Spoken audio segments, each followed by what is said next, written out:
እንግዲህ ብዙ ጊዜ እኔ ቪዲዮ ስሰራ በየአንዳንዷ ሰከንድ አንዳንድ ነገሮች እናገራለሁ። በተለይ ስደት ላይ ሆናችሁ የእናንተ ደስታ የማያስደስታቸው የእናንተ ስኬት የማያስደስታቸው በተለይ ደግሞ ስደት ላይ ሆነው እነሱ ማድረግ ያልቻሉትን እናንተ ሰራ አደረጋችሁ ብቻ በእናንተ ደስታ የማይደሰቱ በጣም ብዙ ሰዎች አሉና ብዙ ጊዜ እኔ ቪዲዮ ስሰራ እናገራለሁ። በነገራችን ላይ ምክንያቱም ከራሴ ተሞክሮ ከራሴ ሀሳብም አንጻር ካሳለፍኩትም አንጻር በዙሪያም ካሉት አንጻር እናገራለሁና ዛሬ ግን የሰማሁት ነገር በጣም ሰላመመኝ። በጣም የሆነ ውስጤ ሰረተ ማርያምን ነው የምላችሁ። እንዴ ምንድነው ይሄን ያህል ለምን የሚለው ነገር ውስጤ በቃ የሆነ በጣም በቃ ውስጤ ሊወጣልኝ አልቻለም እና አሰብኩት እኔ ብሆንስ በሷ ቦታ ብዬ። ምክንያቱም እኔ እንኳን የሆነ ሰው እንደዛ ብሎኝ ሐሳቤን ለመግለጥ ራሱ እንባ ነው የሚቀድመኝና ልጅቷ በጣም ያሳዘነችኝ አልቅሳለች ሁሉና እና ውዶች መጠንቀቅ አለባችሁ ከእንደነዚህ አይነት ጓደኞች። ለእናንተ ምንም አይጠቅማችሁም። ሰላም ሰላም፣ እንዴት ናችሁ? ውድ ሀገሬ ልጆች በያላችሁበት ሰላማችሁ ይብዛልኝ። ሙሉ አለም ነኝ። ዛሬ እንግዲህ በሌላ ቪዲዮ በሌላ ርዕስ መጥቻለሁ። የዛሬ ቪዲዮ የሚሆነው ያው ከርዕሱ እንደምትመለከቱት ይሆናል ማለት ነው። ይህንን ስነግራችሁ ግን አንቺ ሴት ጓደኛ የለሽም እንዴ? አንቺ ስለምንድን ነው ልትሩ ትችላላችሁ።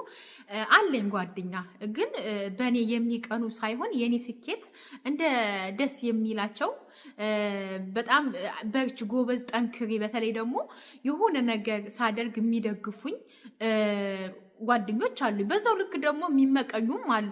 ግን የሚመቀኙት ጋር ሳይሆን ለኔ ስኬት ለኔ ጥሩ ነገር የሚያስቡ ሰዎች ጋር ግን አለው ማለት ነው። በዚህ አጋጣሚ ብዙ ጊዜ ጓደኝነት በጣም ይገርመኛል። እኔም አድርጌው ስለማቅ የሆነ በአንድ ነጠራ እናስቀድስ፣ አንድ ነጠራ ላይ ወይ እንካፈረው አይነት ስታይል የሚጫወቱ ጓደኛሞችም አሉ። እኔም አድርጌው ስለማቅ በቃ በጣም ነበረ ሰው የምቀርብ የነበረ የሆነ ከኔ ደስታ ይልቅ ለነሱ ደስታ የምመኝላቸው፣ በተቃራኒው ደግሞ እነሱ ለኔ ምንም ጥሩ አመለካከት የሌላቸው እኔ የሚያስደስተኝን ነገር እነሱ እሷ እንደዚህ ናት እሷ እንደዚህ ይሰራል ሁና ብቻ ብዙ ነገር የሚሉ ጓደኞች አሉና ግን ከነዛ አርቄ አሁን እነዚህ የኔ ደስታ የኔ ስኬት የሚያስደስታቸው ሰዎች ጋር ነኝ፣ ጓደኛ አለኝ። ያ ማለት ግን እናንተ አትቅረቡ ሳይሆን ቅረቡ።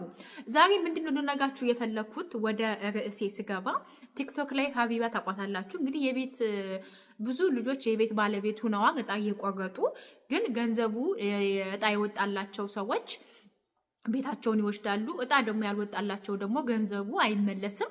ገንዘቡ ለኔቪ ማለት በዊልቸር ለሌላቸው ለአካል ጉዳተኞች ነው የሚደርሰው። ያ ማለት በጣም ነው ደስ የሚለው በነገራችን ላይ እና እኔ ከአንድ ሁለቴ ቆርጫለሁኝ፣ ግን አልደረሰኝም። ቀጣይ ቆርጣለሁ፣ ምክንያቱም በአሁኑ አልቆረጥኩኝም። የመጀመሪያውን እጣ ሲወጣ አልቆረጥኩኝ፣ ሁለቴ ብቻ ነው የቆረጥኩት ይመስለኛል እና እኔ በህልሜ የሆነ ነገር ካየው ማለት ነው የሆነ እንጀራ ስበላ ዳቦ ስበላ የሆነ ነገር ካየው ቶሎ ብዬ ሱቅ ሄጄ ሎተሪ ቆርጣለሁ እና ብዙ ጊዜ ደርሶኝ ያውቃል። ያው ደህና ነገር ባይደርሰኝም በኢትዮጵያ 300-400 ብር ደርሶኝ ያውቃል። ለምን ህልም አይቻለሁና ህልም ካየሁኝ ቶሎ ብዬ ሎተሪ ነው የምቆርጠው፣ ጥሩ ህልም ካየው ማለት ነው። ስለዚህ እድር አንዴ ነው እና አንድ በቆረጠ ሁለት በቆረጠ ሶስት በቆረጠ አይደለም።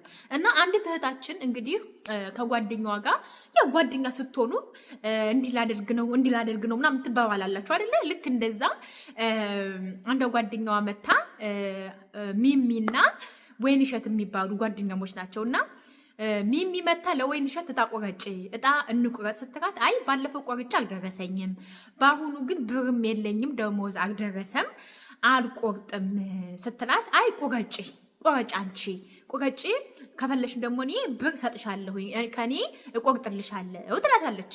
እዛ እንደ አጋጣሚ ሆኖ ግን ልጅቷ ደሞዟ ደረሰና አይ ካልሽ በቃ ይሄው ብሩ ቆረጭልኝ ብላ እንዴት እንደሆነ ግን ባላቅም ልጅቷ የት እንዳለች ባላውቅም ግን እኔ አሁን ትኬ መቆስ ስፈልግ ቁጥሩን ወስጄ ራሴ ነኝ መቆረጥ የምችለው አይደለ? ብር አስገባለሁኝ። ብሩን አስገብቼ የብሩን ደረሰኝና በከሬ ስም ሙሉ አለም ቢሆን ብዬ ወይም በእህቶችን ስም ቆርጬ መቆጥ ይችላል በወሳብ። ግን ልጅቷ እንዴት እንደሆነ አላውቅም እንጂ በቃ ቆረጭልኝ ብላ ወይንሸት ለሚሚ 2000 ብርና የእናቷን ስም አድርጋ ቆረጭልኝ ብላ ሰሃለሽ መሰረኝ ሰጠቻት። ደግሞ መሰረኝ ሳይሆን እውነት ነው። ከዛ ወይ ሚሚ ሁለት ቆረጠች አልደረሳትም። ወይንሸት አንድ በእናቷ ስም ቆርጣ ባለ 3 መኝታ ቤት ደረሳት። ሲደርሳት ተናደደች።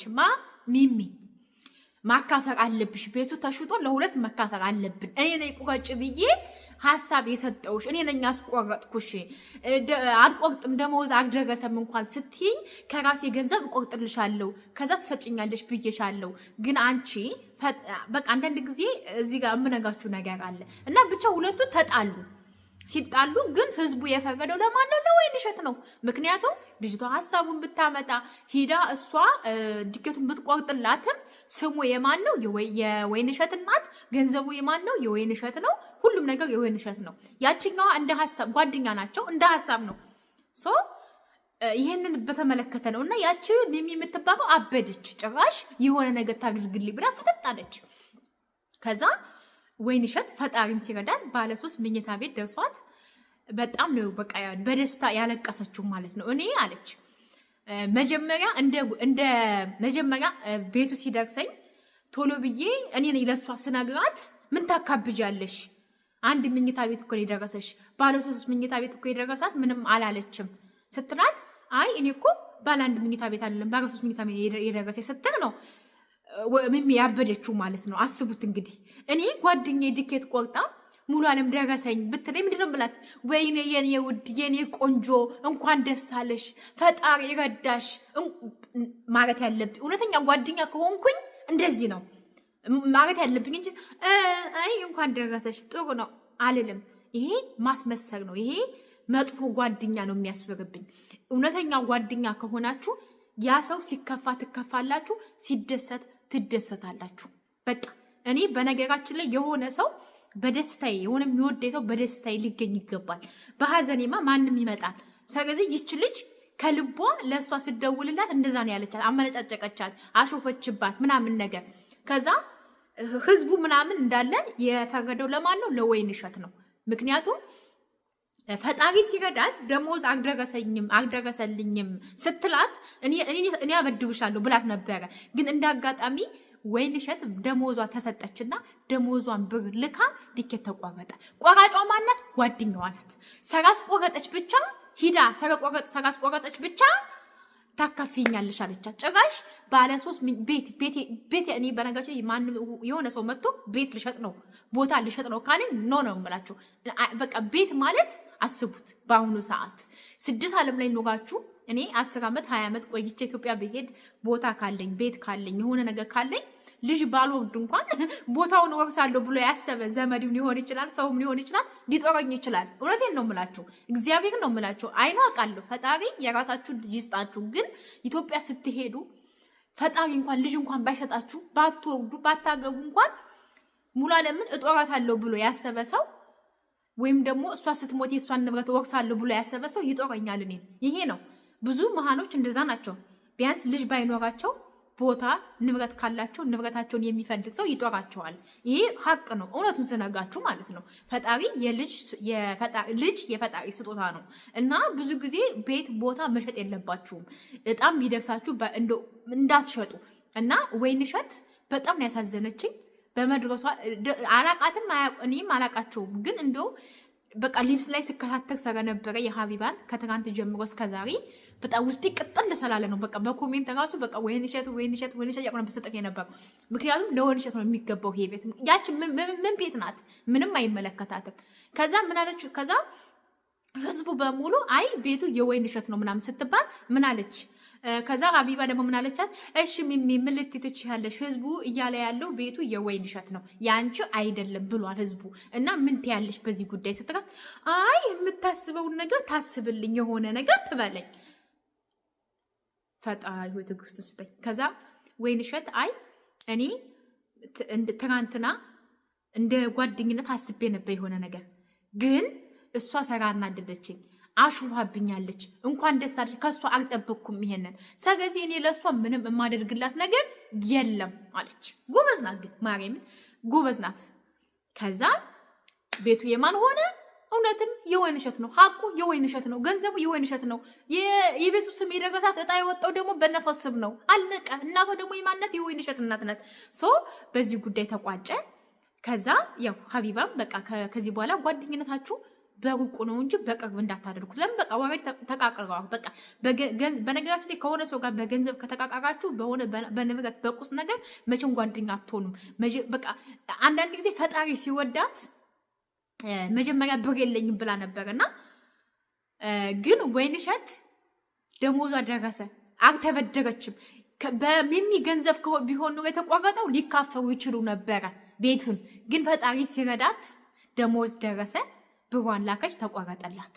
እና አንዳንድ ጊዜ ጓደኛ እንደዚህ ጓደኛ አያስፈልግም። ጓደኛ ለምን 5 ብር ወርቁ አታገኝም? ጎበዝ እንኳንም ማገኘሽ በይ ካርድ ገዝተሽ ቤተሰብ ጋር ደዊ የሚል ሰው ነው እንጂ እንካፈር የሚል ሰው አያስፈልግም።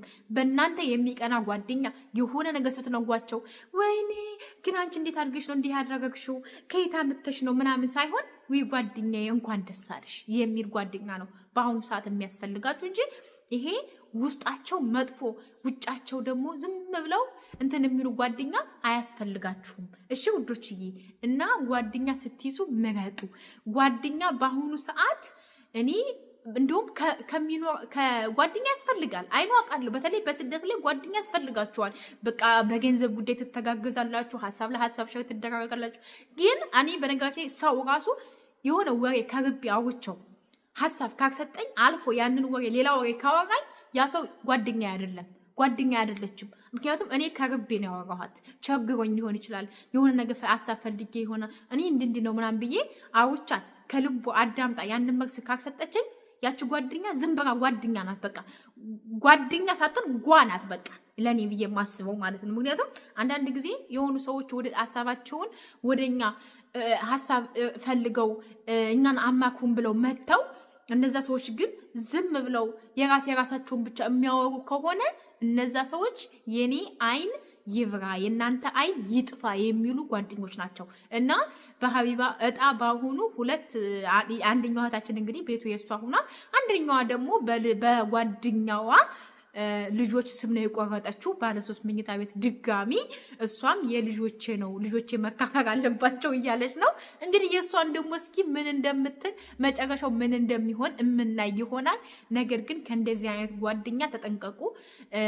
በነገራችን ላይ ጓደኛ ያስፈልጋል፣ ግን ደግሞ የሚጠቅማችሁንና የማይጠቅማችሁን ጓደኛ ለይታችሁ ማወቅ አለባችሁ። በተለይ በስደት ላይ አያስፈልግም ጓደኛ፣ የእውነት አያስፈልግም። እኔ ሁልጊዜም ጓደኛዬ አሁን ለምሳሌ ልንገራችሁ፣ ይች ልጅ በፍቅር እንኳን ደስ አለሽ ጓደኛዬ፣ አየሽ ቁረጭ ብዬሽ ቆርጠሽ ባትቆርጭ ኖሮ አይደስሽም ነበር። አየሽ እኔ ቁረጭ ብዬ ቆርጠሽው ምናምን።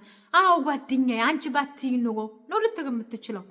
እድሜ ልኳን ይሄ ቤት እኮ እጣ የደረሰኝ ጓደኛዬ ቁረጭ ብላኝ ነው፣ በስደት ላይ ዲኬት ቁረጭ ብላኝ፣ እሷ ባታስቆርጠኝ ኑሮ ይሄ ቤት የኔ አይሆንም ነበር ምናምን በመልካም ነገር ታነሳታለች። አሁን ግን ይቺ ጓደኛ ሳትን ምቀኛ እያለች ነው ሁሌ ስሟን የምታነሳው። እና አንዳንድ ጊዜ በህይወታችን የሚመጡን ሰዎች ግዴታ ጉዳት ሳያደረሱብን ብቻ ሳይሆን ሳያደርሱብንም በፊት ከነሱ